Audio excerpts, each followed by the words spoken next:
que é mercado? Vamos na definição de mercado. Todos nós somos participantes e identificamos em um tipo de mercado. Podemos afirmar que cada componente do mercado, de uma forma geral, atua de forma incisiva para a manutenção da economia mundial e local. Vamos lá. Quando a gente pensa no que é mercado, todos nós somos participantes e somos identificados em um tipo de mercado. Ou seja, eu gosto muito de, vamos supor que eu gosto muito de chocolate. Em qual mercado que eu estou, qual tipo de mercado eu faço parte, não é? Das guloseimas, dos chocolates. Podemos afirmar que cada componente do mercado, de uma forma geral, atua de forma incisiva para a manutenção da economia mundial e local. O que a gente entende com isso? Que cada um de nós, de uma maneira generalista, atuamos de alguma forma no mercado, de uma forma incisiva, comprando, exigindo melhor qualidade, certo? E esse tipo de atividade gera o que? A manutenção da economia mundial e local. Os consumidores, os fornecedores e os concorrentes fazem parte de um aglomerado de outros influenciadores diretos e indiretos da economia. Estes chamados de stakeholders, que em suma são aqueles que integram e influenciam o ambiente externo e interno das organizações. Quem que são os stakeholders? Stakeholders, a priori, são todos aqueles que dependem, né? Que as ações da empresa impactam diretamente na vida deles. Seja um cliente, seja um colaborador, seja um acionista, ok?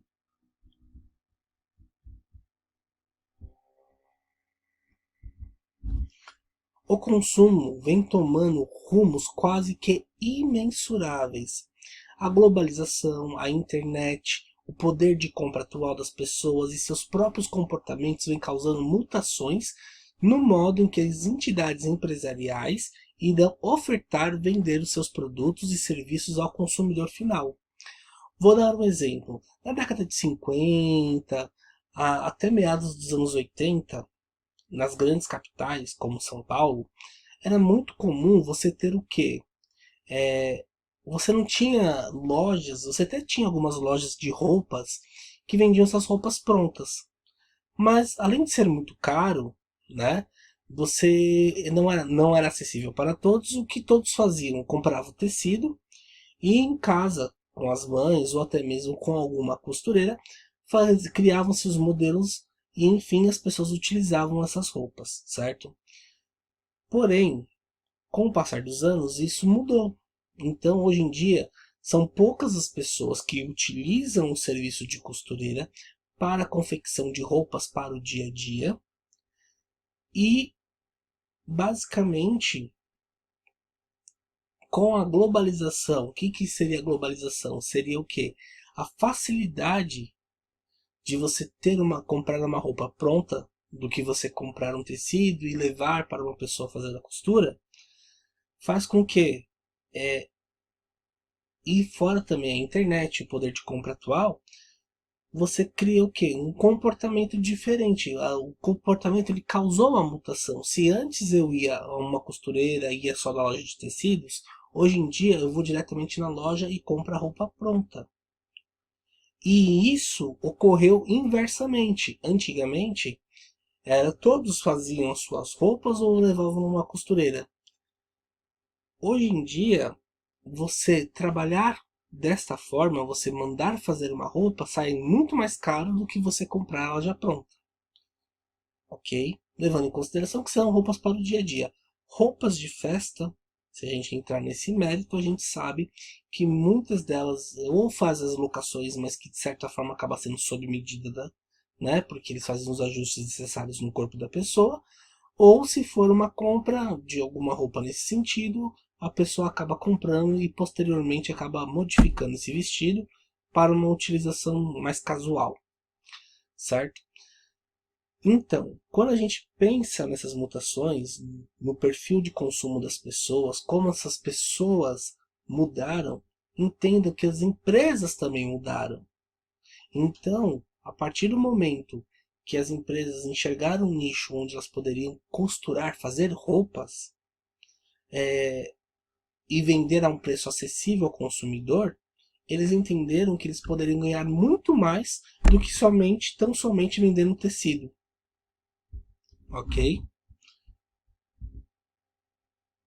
Daí vem a necessidade das empresas focalizarem a maior parte de seus esforços para o entendimento profundo de seu próprio mercado e seu público-alvo, bem como seu mercado de forma geral, pois tendo conhecimento dos anseios, dos medos e das necessidades de seus consumidores, a tendência é que ocasione melhorias nos processos de produção.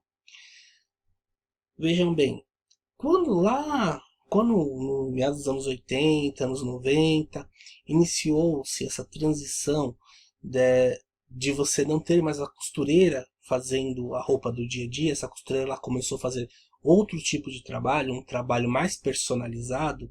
Entenda que essa costureira, ela fez a mutação dela, ela mudou, certo?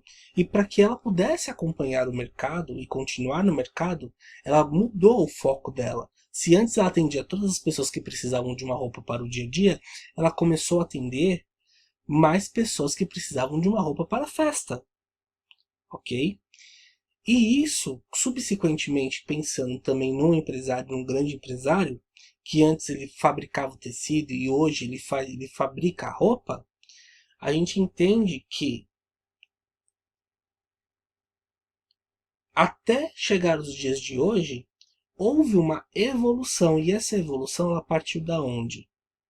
Do entendimento profundo do cliente, né? Do entendimento profundo da necessidade do cliente, do que ele deseja, da tendência que ele quer seguir, das necessidades, né?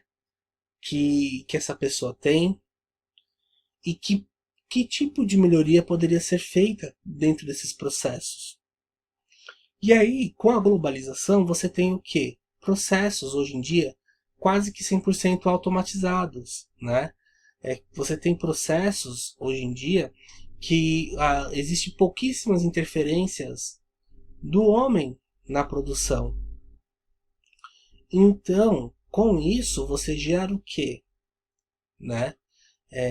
Uma maior rentabilidade, justamente porque você tem aí as máquinas fazendo, e menor desperdício de tempo e de material, né? Uma vez que as máquinas elas são programadas para realizar aí e fazem incessantemente os cortes, as costuras. O que acontece?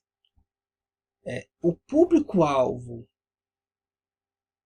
das empresas, dentro desse entendimento profundo, essa evolução toda só conseguiu ser uma verdade e continua sendo uma verdade.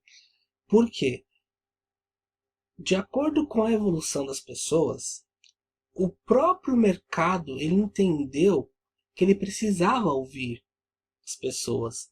Então, conforme ele foi ouvindo, ele foi modificando, certo? Até e dentro disso, ele foi modificando de acordo com o que o público dele, o público que consumia o produto dele, queria.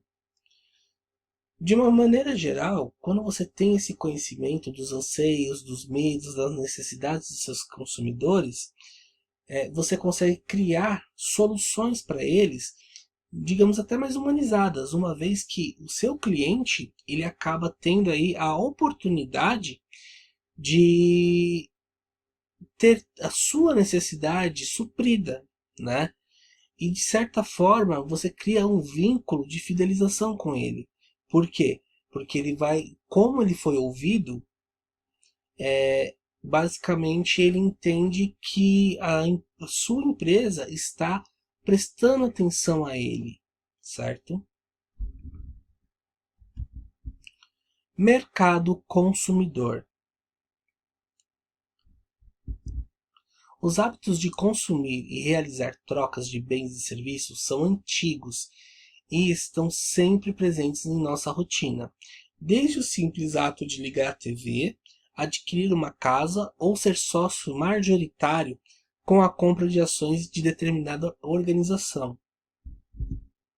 O consumidor tem um dos papéis mais importantes na economia pelo fato de poder influenciar diretamente nos próprios costumes diários e por ser principalmente participante do processo de compra e venda, pois é no cliente que todas as estratégias de negócio devem se basear, para que os produtos e serviços sejam criados e desenvolvidos. Então, com isso, fica muito claro que os produtos eles são criados porque existe uma necessidade do cliente.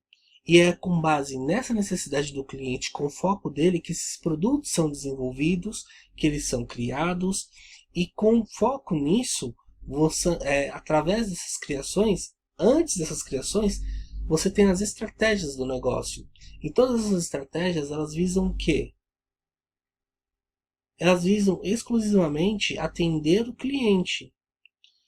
E como o cliente ele é capaz de influenciar diretamente nos próprios costumes diários, o que acontece? A empresa ela acaba o quê? Modificando suas estratégias justamente para atender com mais eficiência e eficácia o seu público-alvo. É preciso compreender os desejos, necessidades e medos dos seus clientes, pois o cliente é o objetivo final de qualquer negócio, junto ao lucro. Então, quem é o objetivo final de toda a empresa? São os clientes.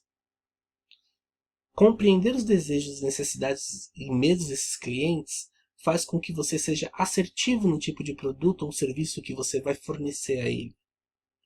Ok? E de qualquer negócio, qual que é o outro objetivo? É o lucro.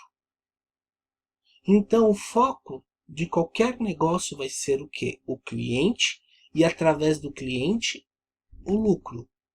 Porque através do cliente ele vai ter ou ele vai obter informações para que ele possa se diferenciar no mercado, para que ele possa ter ideias do que ele possa de fazer, visando aí uma, como eu posso dizer, uma visualização mais extensa do mercado, certo? Geralmente, o mais apropriado é realizar pesquisas quantitativas e qualitativas para que a empresa produza os bens e serviços corretos, aqueles que os consumidores mais necessitam e que forneçam o menor esforço para a conclusão da compra, com base nas necessidades da pessoa. Ou seja, vamos supor, vamos dar um exemplo da vida real. Nós trocamos mais de sapato do que de bolsa. Por quê? No caso das mulheres. Por quê? Porque os sapatos estão no pé. Eles sofrem um desgaste maior do que a bolsa. Então é muito comum você ver as mulheres com um número relativamente menor de bolsas do que de sapatos. Ok? Justamente por quê? Porque quando você vai entender o perfil de consumo, você percebe que o sapato ele vai desgastar muito mais rápido do que a bolsa. Então, para a empresa, o que faz sentido ela produzir muitas variedades de bolsa ou produzir muitas variedades de sapato? Aí fica uma coisa para vocês pensarem, né? Então, quando a gente pensa nessa questão, é muito importante a gente avaliar que tipo de serviço, né, faz sentido para o nosso consumidor final, ok? Que tipo de serviço faz sentido nós prestarmos para ele, né? Então, dessa forma, é isso.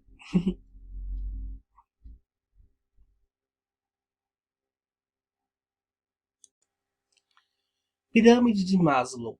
é uma das teorias que serve de apoio para identificar as melhores possibilidades de negócio, desta forma diminuindo consideravelmente a chance de prejuízo.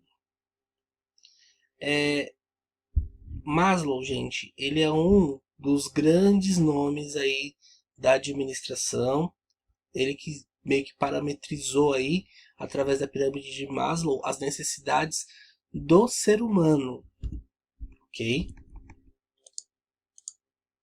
Então vamos lá.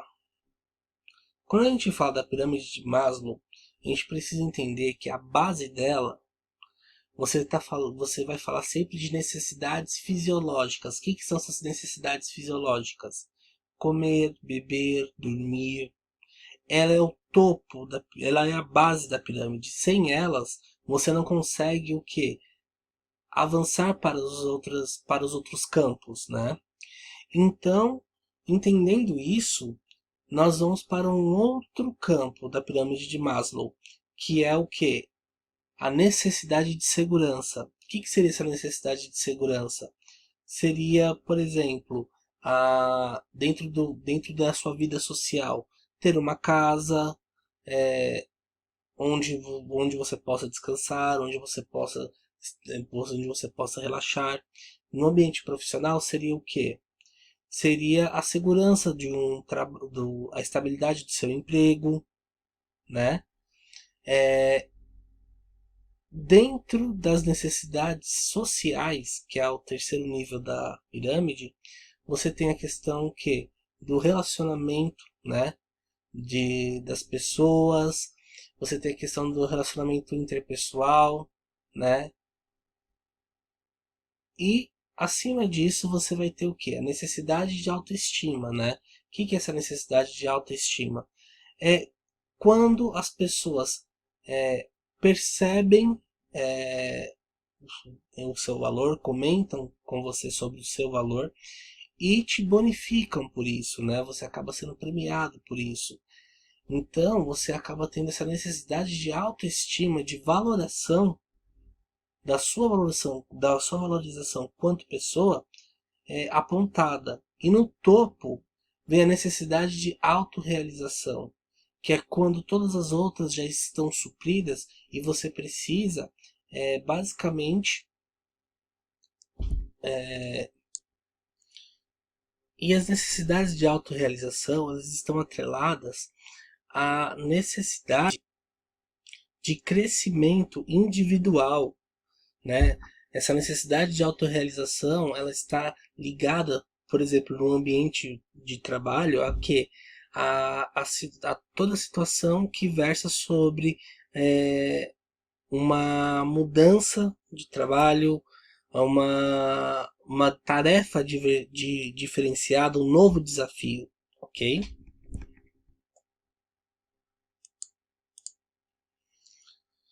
E temos um outro parâmetro que nos ajuda muito, que é a matriz BCG, que é a abreviação de onde ela foi criada, né? Que ela foi criada no Boston Consulting Group nos anos 70, ok?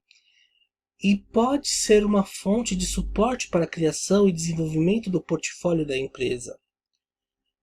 Esse é um mecanismo, gente, que você vai utilizar justamente para você entender e analisar que tipo de produto, como que funciona o produto, como esse produto ele se relaciona com o mercado. Em suma, no gráfico serão dispostas informações sobre quais produtos geram mais receita com menor investimento. Então, quando nós começamos a observar, só um minuto.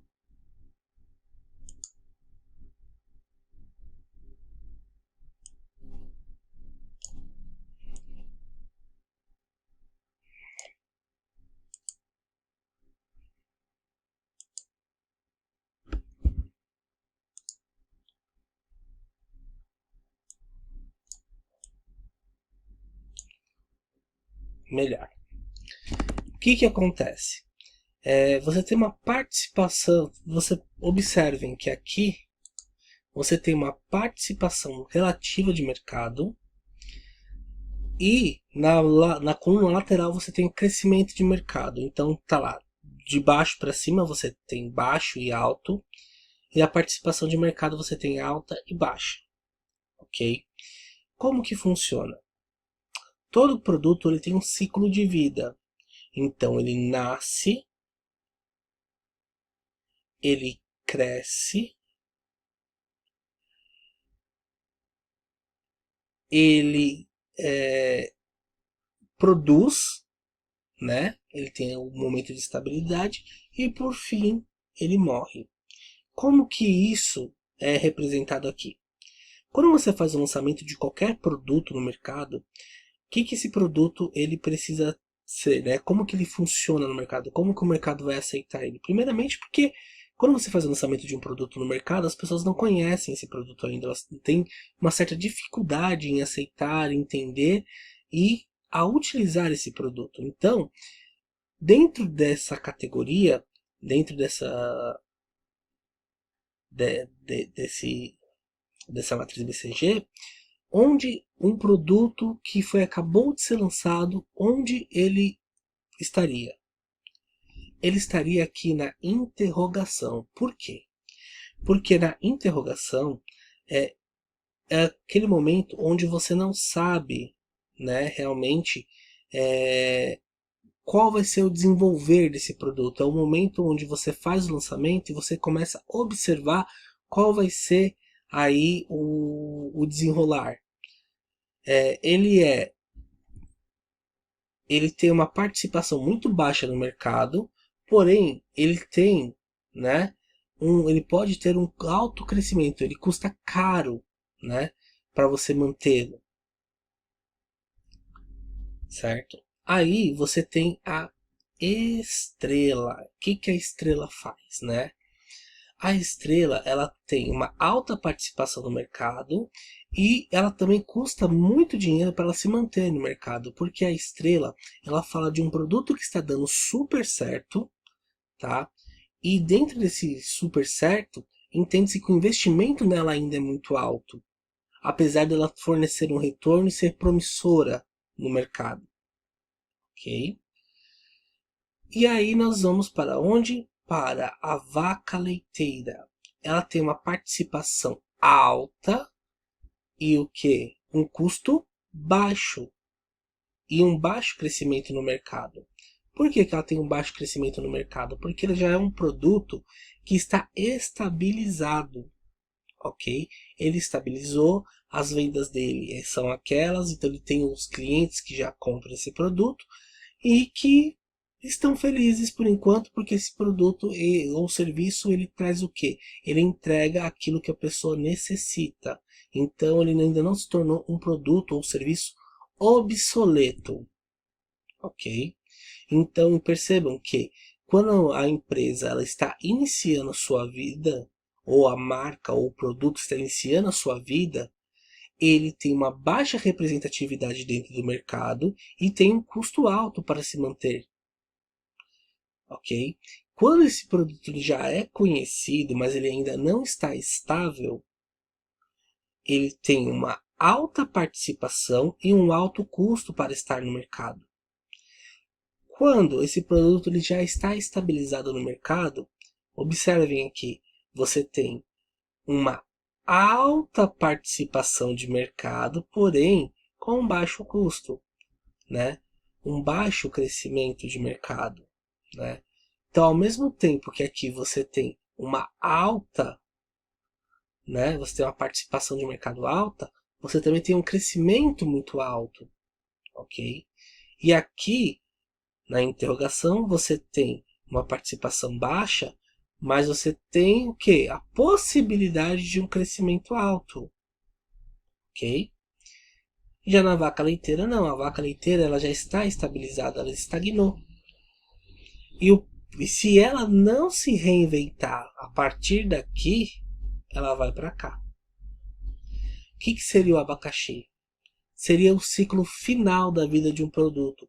Quando ele deixa de ser utilizado pelo consumidor, ele se torna um produto obsoleto e deixa de ser produzido. Ele é um produto ou serviço que se torna um abacaxi justamente porque você vai descontinuar ele, ok? Para que isso não aconteça, a vaca leiteira, ela precisa o quê? Inovar. Só que toda vez que você for fazer uma inovação de vaca leiteira, pelo movimento do mercado, você pode criar o quê? Uma interrogação, porque você pode estar criando um produto diferente, né? Com uma aceitação diferente do que a vaca leiteira já tem no mercado. Entendendo isso na matriz BCG, entendendo essa prática do mercado, a gente consegue entender como, de uma maneira didática, como as empresas entendem como os produtos dela, quais são as parcelas aí de mercado que os produtos delas estão. Então, dessa forma, ela consegue entender qual produto, ela consegue entender que a penetração do mercado de um produto que é relativamente novo, ela é muito baixa. Porém, ela pode crescer, ela tem um alto potencial de crescimento. A estrela é o produto que está em alta, que todo mundo procura, né? E para você manter ele no mercado, você também gasta muito, justamente porque você acaba fazendo o quê? Propagandas, marketing, você acaba buscando canais, né? Você acaba trabalhando no marketing digital, entre outros. E a vaca leiteira é aquele produto que não precisa já mais de anunciar, né? O que ele faz, bem como ele continua tendo uma participação alta, porém ele já não tem mais aquele investimento sobre um marketing, uma propaganda, né? Então todo esse investimento ele é baixo, ele não cresce mais do que ele está, mas a participação dele no mercado é alta. Um exemplo disso é a palha de aço, né? A palha de aço da Bombril, a gente sabe que a palha de aço ela é um produto que está há muitos anos no mercado, que as pessoas utilizam, e que ela, dentro da Bombril, ela é uma vaca leiteira, justamente porque ela fornece, né, aquilo que promete, as pessoas conhecem a qualidade, tem um baixo investimento aí, um baixo crescimento no mercado, porém ela tem uma participação relativa de mercado, né? Então, quando a gente fala em palha de aço, ela é uma das principais aí que as pessoas pensam quando falam nela. Então, a participação dela no mercado ainda é muito alta. Quando a gente pensa ainda nessa questão do Bombril, né? Você tem a questão da marca, né? Da Limpol, né? Que é a marca do Bombril. Bombril é o produto e você tem a empresa que produz, que é a Limpol. Então, quando você fala de produtos de interrogação, por exemplo, o multiuso da Limpol, ele é o quê? Uma estrela. Por quê? Porque as pessoas conhecem esse produto e as pessoas utilizam, mas ainda o investimento em marketing nele é muito alto, né? O que seria uma interrogação dentro desse mix de produto? Seria, por exemplo, o sabão para lavar louças. Né? Por que, que ele é baixo? Por que a participação dele é baixa? Primeiro, por uma questão de cultura. O brasileiro ele não são todas as pessoas que possuem uma lava-louças para poder utilizar esse tipo de produto. Então não faz sentido as pessoas comprarem. Porém, ele pode ter um crescimento alto, né? Por quê? Porque, por exemplo, o que impulsionou eles a produzirem e outras marcas entrarem no mercado e produzirem o mesmo material, né? Que é o sabão para lavar louças, né, para a máquina de lavar louças, foi a questão da pandemia. A Brastemp ela divulgou os números de quantos por cento cresceu a venda de lava-louças, né? Entendendo isso, a Limpol ela já começou o quê? A trabalhar esse produto, né? Ela já tinha esse produto anteriormente como interrogação, ele continua ainda como uma interrogação, porém ele está tendo um alto crescimento. Então é nesse ponto que a matriz BCG ela vai te ajudar a entender. Ela te ajuda a entender o produto, em qual parte da vida desse produto ele está, qual tipo de investimento você faz para manter ele, ok? E é isso.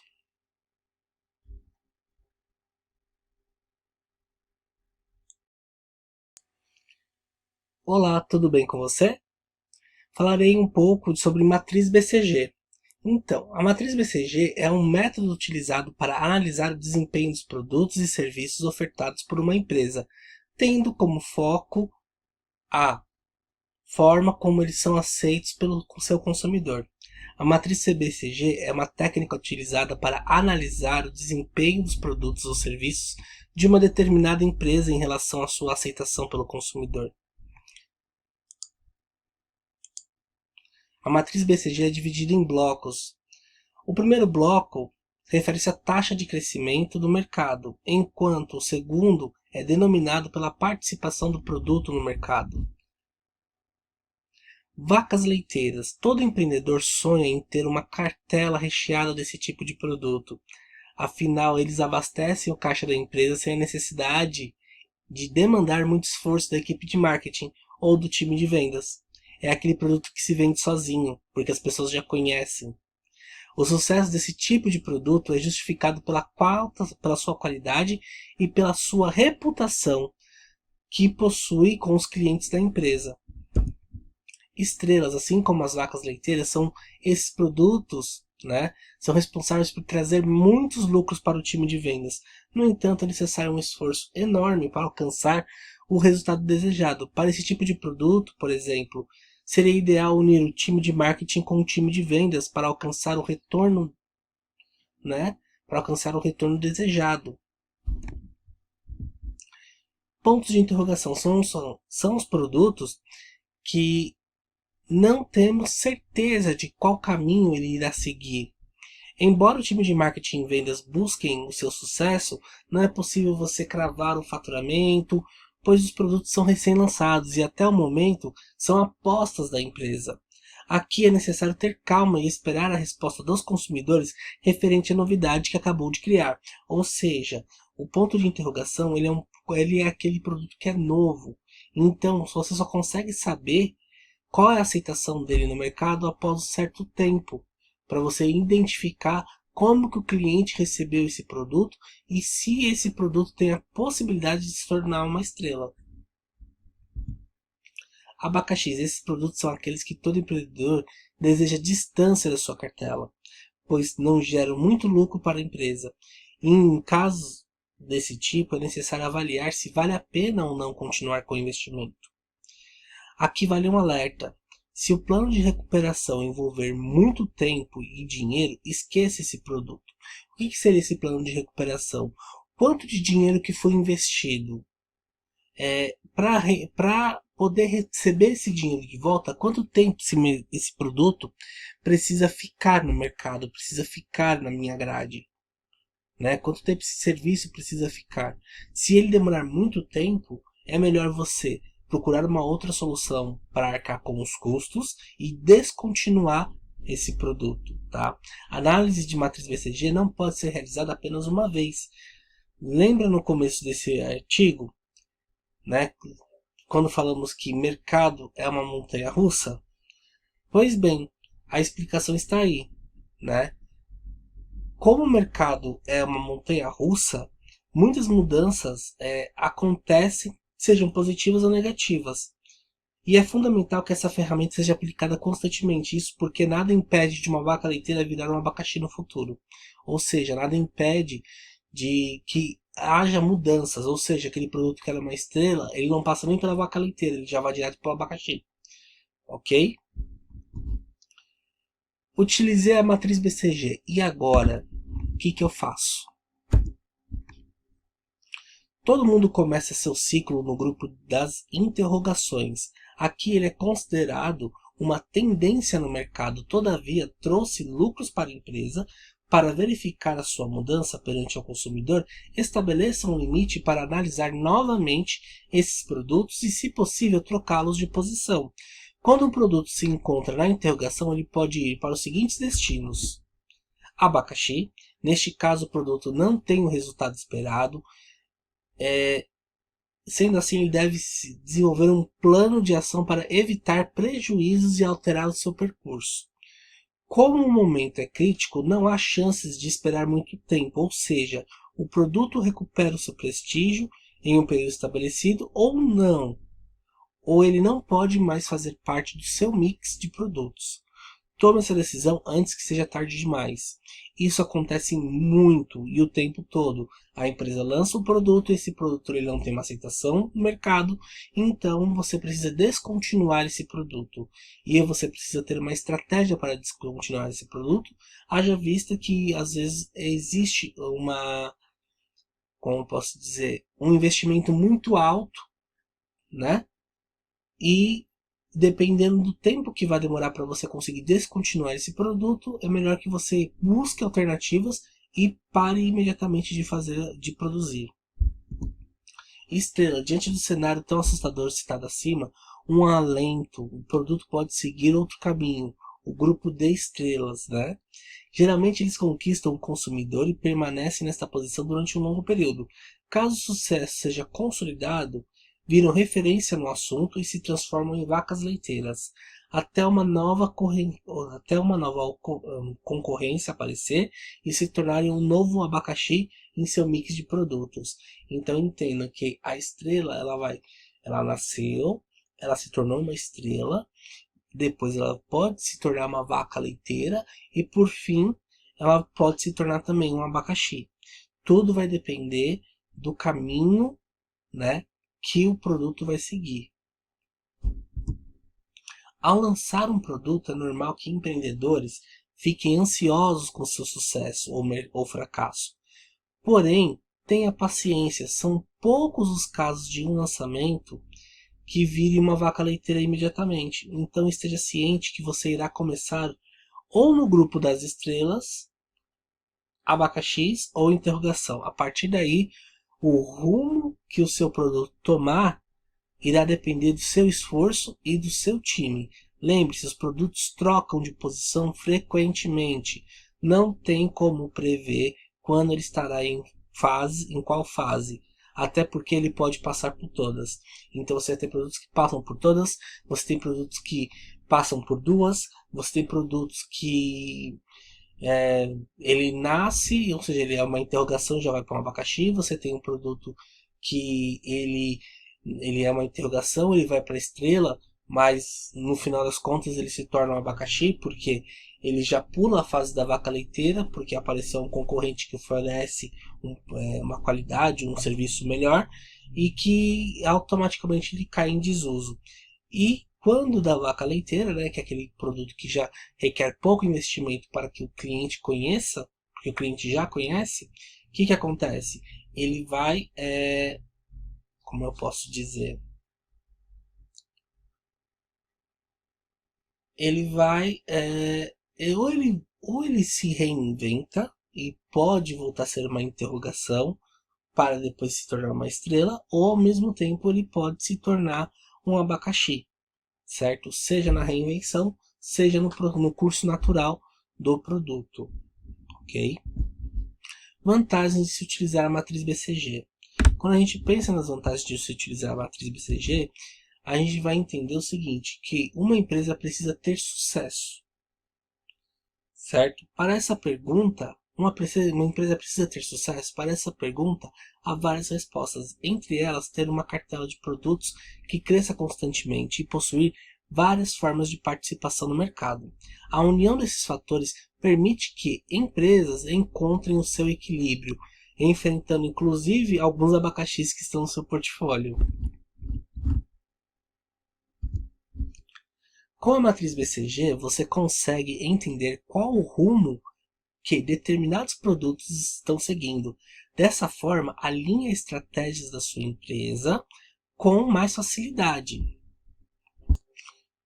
O ponto de equilíbrio também é conquistado em relação àqueles produtos que geram lucro e aqueles que ficam parados no estoque da sua empresa.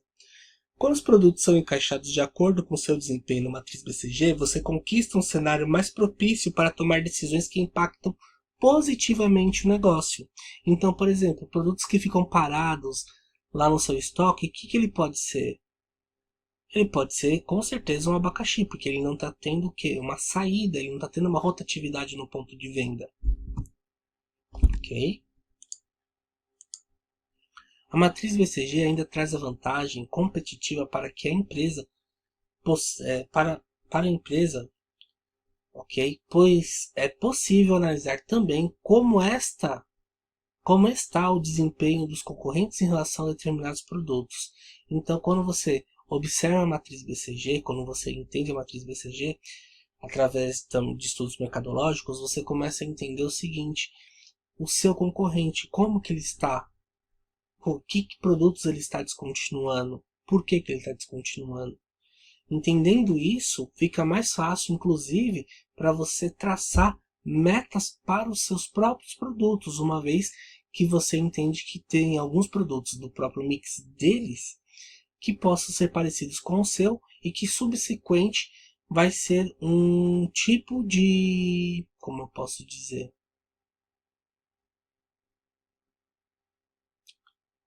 enfim, quando uma empresa descontinua um produto que tem na linha esse produto é parecido com o seu, o mercado ele fica maior, ou seja, você acaba tendo mais pessoas que buscam esse produto, né, uma vez que uma das empresas saiu do mercado, ok? Uma das empresas, uma das marcas, né? Tipos de mercado, né? Vamos lá. Você tem o mercado fornecedor. O que seria esse mercado fornecedor? É o cliente quem promove o valor para a dada empresa. É ele quem gera a demanda necessária para manter as engrenagens do capitalismo funcionando e é quem proporciona a lucratividade. Por essas e outras, é que sempre indicada a maior atenção possível aos consumidores, pois são imprescindíveis para a estabilização e crescimento de qualquer atividade. Ok?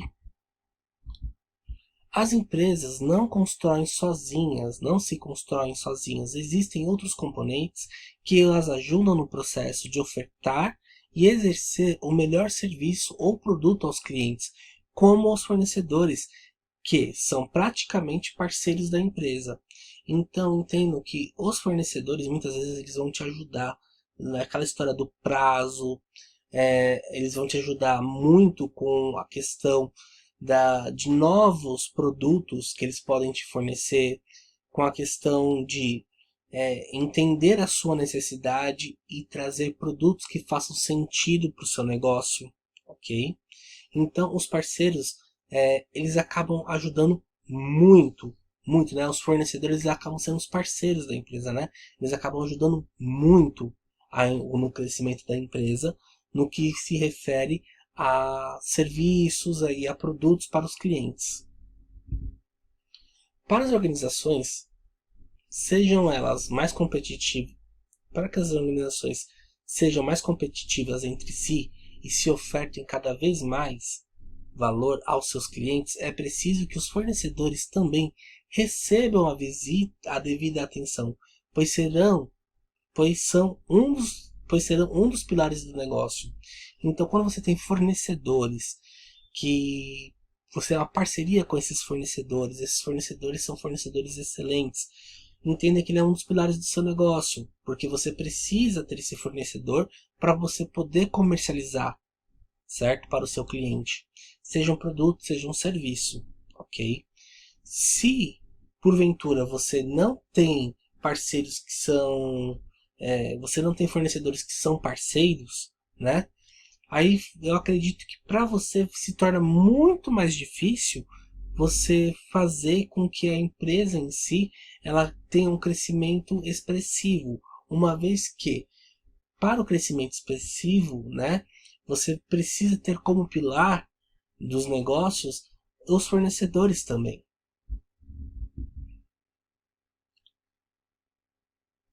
O fornecedor será aquela peça fundamental para suas vendas e serviços serem bem apresentados. Virá deles a matéria-prima necessária e demais insumos para a produção das respectivas destinações. Ou seja, é indispensável poder contar com fornecedores que sejam responsáveis quanto às formas e prazos de pagamento e entrega, preços, qualidades, garantias, assistências e outros. Normalmente, as questões como os preços e qualidade são vistas como um diferencial e fazem com que a competitividade aumente.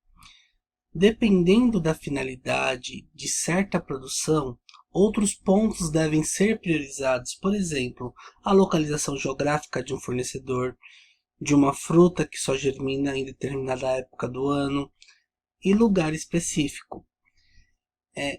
Quando nós pensamos nessa questão da qualidade, né, como a qualidade ela é vista como um diferencial, entenda que ela é um diferencial porque ela aumenta a sua competitividade, ok? Então ela traz um diferencial que faz com que você seja diferente perante a concorrência. É extremamente indicado que haja o empenho em pesquisar e avaliar mais profundamente os seus fornecedores e com isso obter maior êxito na disputa dos seus concorrentes. Por que vale a pena você ter esse empenho de pesquisar, de avaliar profundamente seus fornecedores? Porque, veja bem, se a sua matéria-prima vem para a produção, vem diretamente desse fornecedor, você precisa entender quais características esse fornecedor ele tem. Então vamos lá. Vamos supor que seja um fornecedor de alface. Você tem um restaurante. Ele está te fornecendo alface. Que tipo de alface ele está te fornecendo? Qual a qualidade? Né? É uma alface americana? É uma alface crespa? É uma alface mimosa? E dentro disso, a gente precisa entender o seguinte. Qual fornecedor, o que esse fornecedor está oferecendo para mim? É uma alface orgânica? Certo? Então, quando a gente começa a observar isso, a gente entende o seguinte, que não basta somente ser um fornecedor, ele precisa ter algum diferencial que faça com que eu compre dele, justamente porque eu preciso oferecer um diferencial no meu produto. O meu produto tem que ser um diferencial, ok? Então, quando você busca isso mais profundamente, o que os seus fornecedores estão fornecendo para você, qual a qualidade disso, você tem um maior êxito na disputa com os seus concorrentes, porque o seu produto já vem com uma alta qualidade comparada à concorrência. Quando nós vamos falar agora de mercado concorrente. Mercado concorrente, gente, é o quê? Os concorrentes de uma entidade empresarial são aqueles que praticam atividades semelhantes a ela. Quando falamos de competitividade, pensamos na concorrência e no quanto a mesma pode afetar determinado segmento a tal ponto de provocar um lapso ou um colapso nos processos do meio em que atua. Então veja bem, quando a gente pensa em concorrência, né, principalmente na empresarial, elas só podem ser praticadas entre elas, ok? E quando a gente fala de competitividade, o que a gente pensa logo de primeira, né? Que isso pode afetar um segmento que você pode provocar um lapso ou um colapso, ou seja, a competitividade, quando a gente pensa, acredita que quando uma empresa compete com a outra, uma dessas empresas pode ir à falência, ok? A concorrência deve ser entendida não só como uma forma de realizar comparações, pesquisas de públicos, mas também como um importante participante do mesmo segmento, o qual dá a possibilidade de entender melhor o ramo atuante e principalmente como irá atuar. Então entendam que a concorrência ela é benéfica, ela não é uma coisa maléfica, ela não vai fazer um negócio fechar, ela não vai levar o negócio à falência, né? Quem ficar não vai deixar, não vai existir sozinho, né? Então o que acontece? Quando a gente pensa em concorrência, ela precisa ser entendida como uma maneira de você fazer as comparações e pesquisas de público, né? Para você entender qual é o público que eles atendem, o que aquele público busca, para você entender, inclusive, o seu público, por que que ele vai lá em determinados momentos e depois em determinados momentos ele vem aqui. O que lá eles fornecem para ele que eu não forneço aqui, ok? O que dá uma possibilidade de entender melhor sobre o ramo atuante e principalmente de como você irá atuar. Então você começa a entender melhor o ramo numa maneira maior, ou seja, o ramo ao qual a empresa atua e como que você vai atuar a partir dessas informações que você tem. Encarar a concorrência de modo saudável pode ser um bom recurso para ganhar o apreço de seus clientes, como por exemplo o McDonald's, Burger King, que são redes de restaurante fast food presentes nas mídias sociais e carregam o costume de se provocarem saudavelmente, estimulando maior interação com seus públicos. Veja bem, quando nós temos uma concorrência, né, você tem um certo ponto que você pode utilizar o seu concorrente para aumentar as suas vendas e, consequentemente, aumentar as vendas dele. É aquela história do ganha-ganha. Por que estamos citando aqui o McDonald's e o Burger King? Porque costuma-se um fazer uma provocação com o outro, mas num tom de brincadeira. Então faz com que, e detalhe, presente nas mídias sociais, lembrando que o público-alvo do Burger King como do McDonald's é quem?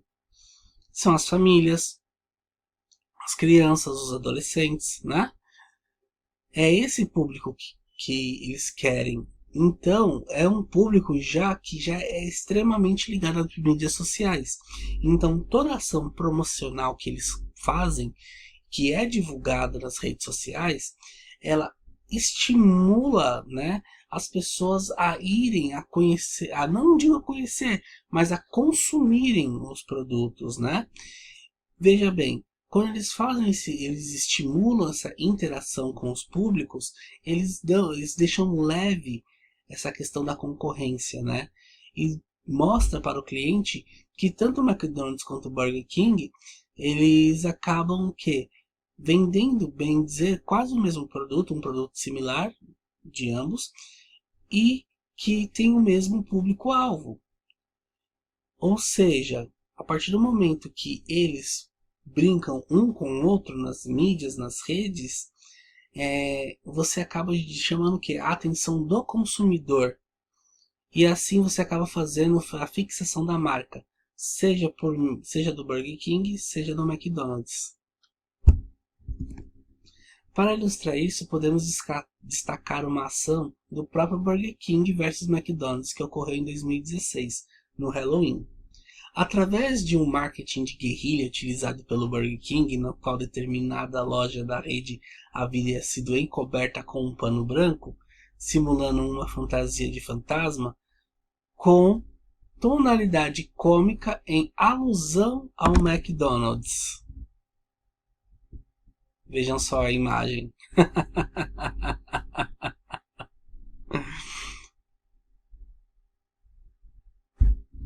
Então vocês podem perceber que aqui você tem o McDonald's como um fantasma, né? Cobrindo o Burger King. Ou seja, o Burger King se fantasiou de McDonald's. E justamente por isso.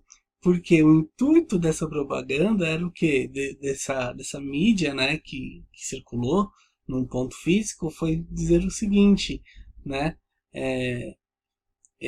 Como era Halloween, todo mundo fantasiado, então vamos fantasiar de McDonald's, né? A outra ação entre Burger King e McDonald's ocorreu em 2015, no Dia Internacional da Paz, dia 21 de setembro.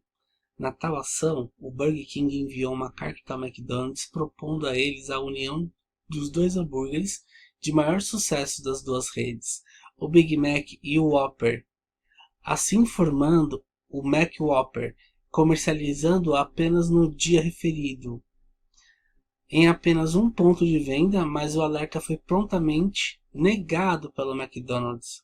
Ocorre que, mesmo com a rejeição da oferta por parte do McDonald's, o Burger King foi mencionado e apoiado pela maioria no boca a boca nas mídias sociais online. De fato, melhorou o engajamento, que provavelmente era o seu objetivo final. Então entenda que a estratégia do Burger King era o quê? Melhorar o engajamento, né?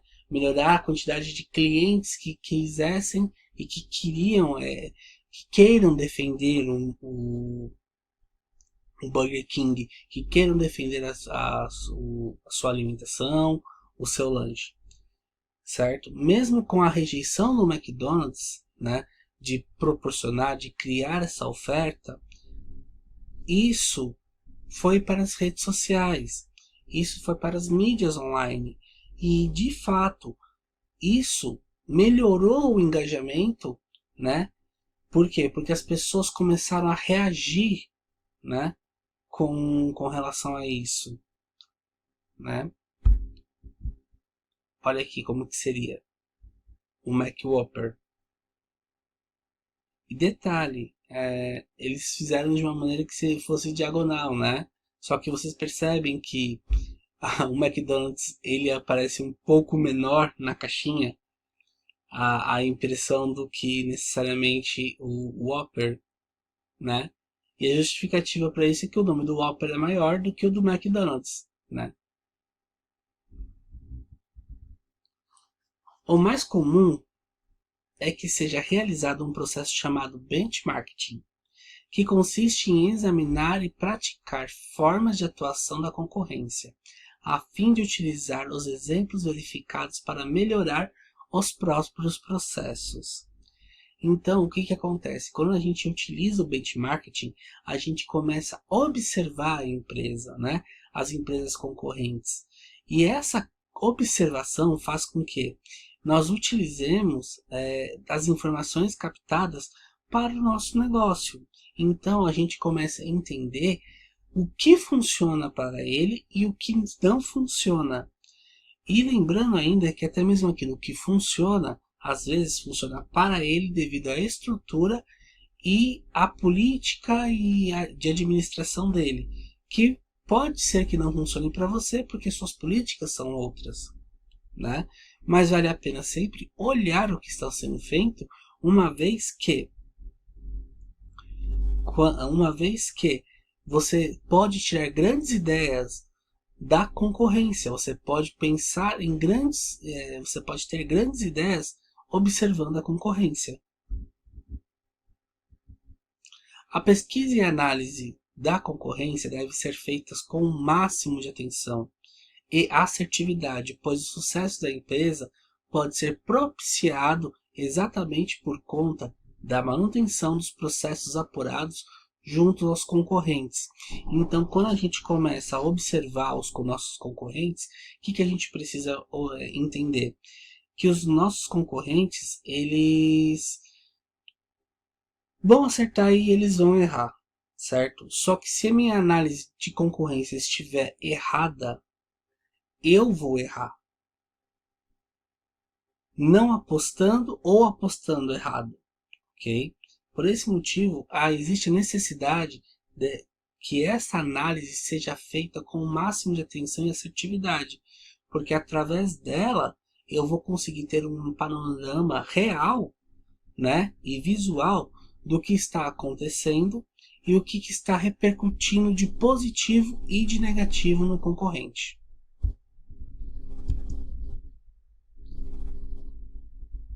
Com a análise correta da concorrência, também é possível que os pontos fortes, né, e também é possível que os pontos fortes e fracos, sejam identificados e ajustados da melhor forma quando suas aplicações. Então, toda vez que você faz a análise correta da concorrência, você entende quais são os pontos fracos e os pontos fortes da concorrência. E assim você consegue, em face dos pontos fracos, você consegue criar coisas para atacar esse ponto fraco, para que você consiga aí ter uma assertividade dentro dessa análise de concorrência, certo?